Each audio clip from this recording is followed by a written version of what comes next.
Lesson 3, beware of the influences you keep. I can remember, man, growing up, not having a lot of oversight. My parents were very liberal. I can come and go as I please from the age that I can remember. I'm thinking like 13, 15, go out, hang out with friends. And I had this one homeboy where we used to go downtown and we used to sneak into the pools at these really fancy hotels. So one day, got out the house, my parents was like, yo, where you going? I'm like, well, I'm going to hang out and have a good time. I'll be back a little later. Not to know how my night would end. So I went down, did my usual thing, hotel, swimming, having a good time, eating, living life. Then my homeboy was like, well, let's go get some bikes. I'm like, bikes? He's like, yeah, let's go get some bikes. I'm like, where we gonna get bikes from? We gonna go take them. So him and I caught a city bus on the other side of town to steal some bikes. And at that time, man, like, to be honest with y'all, like, I wasn't really built like that, but because he was my homeboy, I felt obligated to go. Long story short, we went and got these bikes, we're riding, having fun, and then this car pulls up.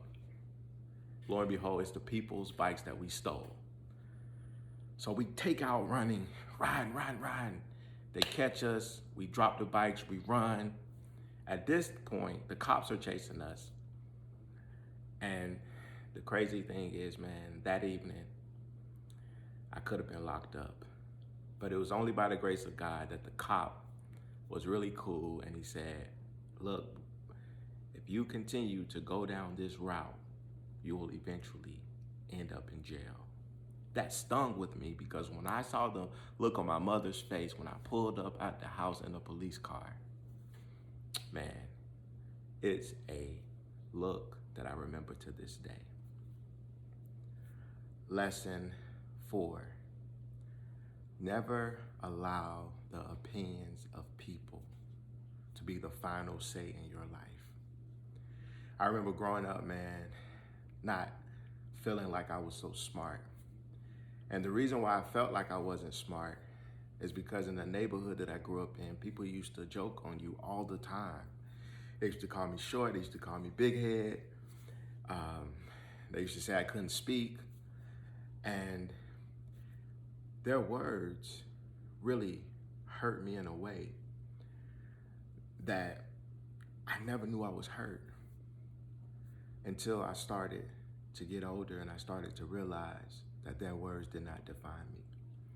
And I think sometimes when you're growing up as a young person, you have to really be careful of what you listen to, because the things that you listen to can subconsciously, subliminally affect who you become.